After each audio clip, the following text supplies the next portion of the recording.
অজুর পরে শুধুমাত্র একটি কালিমা পড়লে তার জন্য জান্নাতের 8টি দরজা খুলে দেওয়া হবে। সুবহানাল্লাহি ওয়া বিহামদি। অজুর পরে যদি আপনি আমলটি করতে পারেন, আপনার জন্য জান্নাতের 8টি দরজা আল্লাহ তাআলা খুলে দিয়ে বলবেন, তোমার যেই জান্নাতের দরজা দিয়ে মন চায় সেই দরজা দিয়ে আমার বড় জান্নাতে প্রবেশ করো। আল্লাহ রাব্বুল আলামিন তার বান্দাদের জন্য কোনো কিছুকে কঠিন করেননি।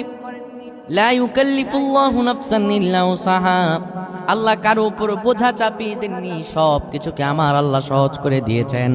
কোনো ব্যক্তি যদি ওযু করে, এই ওযুটা হলো এমন একটা জিনিস, নামাজ হলো আস-সালাতু মিফতাহুল জান্নাহ, নামাজ হলো বেহেশতের চাবি।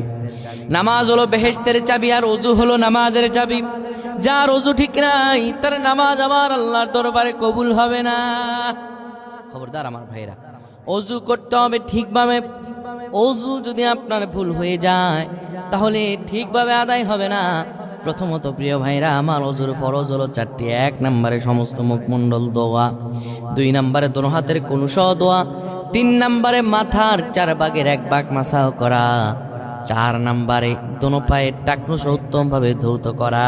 অনেকে আমরা মুখ ধুয়ে এভাবে, যে কানের লতি থেকে কানের লতি পর্যন্ত লাগতেছে না, উপরের চোয়াল থেকে এখান চোয়াল পর্যন্ত লাগতেছে না, তাহলে এই ওযুর কি মূল্যায়ন রইল বলুন তো দেখি? এই ওযুর কোনো মূল্যায়ন আছে? কোনো মূল্যায়ন নেই। তাহলে ওযু আমাদেরকে সুন্দরভাবে পরিপাটিভাবে করতে হবে।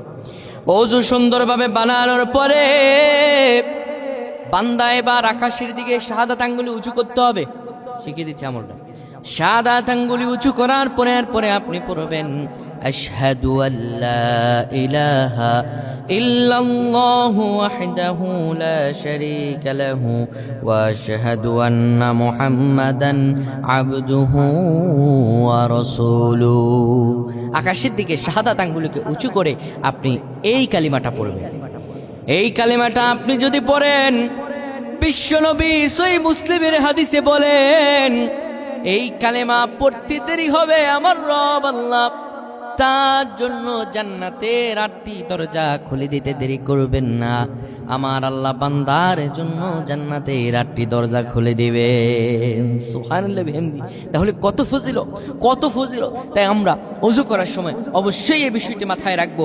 ওযু শেষ করার পরে শাহাদাত আঙ্গুলিকে উঁচু করে আকাশের দিকে দিয়ে আমরা কালিমায়ে শাহাদাত পড়ব। অনেকে ওযু করে বের হয়ে যায়, তাড়াহুড়া করি কেন ভাই? আপনার ওযুটা সুন্দরভাবে আপনি করেন। অনেকে দেখা যায় মসজিদে আসার পরে সব আলাপচারিতা শুরু হয়ে যায়, বারান্দায় বসে আলাপ করে। যখন ইমাম সাহেব আল্লাহু আকবার বলছে, তাড়াহুড়া করে কোন ওযু করছে না করছে দৌড়ে এসে পরে একদম মাথায় ফাটায় ফেলে। এইটা আমরা করব না। আল্লাহ আমাদের সকলকে বুঝদান করুক। আমরা সকলে সহি সবকভাবে, সহি সমাজভাবে আমরা ওযু করবো। আল্লাহ আমাদের সকলকে কবুল করেন।